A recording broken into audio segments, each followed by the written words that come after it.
İmtahan stresi və bunun idarə olunmasıyla bağlı müraciətlərdə rastlaşdığımız çətinliklərdən biri gecikmiş müraciətlərdir. Hansı ki, insanlar problemin adını imtahan stresi qoyanda düşünürlər ki, imtahana az bir müddət qalmış müraciət eləyərik və 1-2 seansa bunu həll eləyərik. Ancaq təəssüf ki, bu belə asan olmur.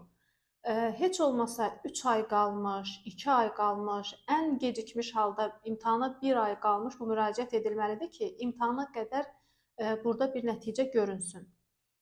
Digər çətinliklərdən biri konkretləşməmiş məsələlərin danışılması və onların yaratdığı müəmmanın gərginliyidir.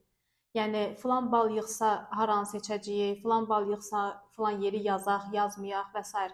Bu məsələlər konkretləşməmiş məsələlərdir və imtahandan sonranın danışılmalı məsələləridir. Bunu imtahandan əvvəl danışmaq heç bir nəticə də vermir, sadəcə gərginliyi artırır.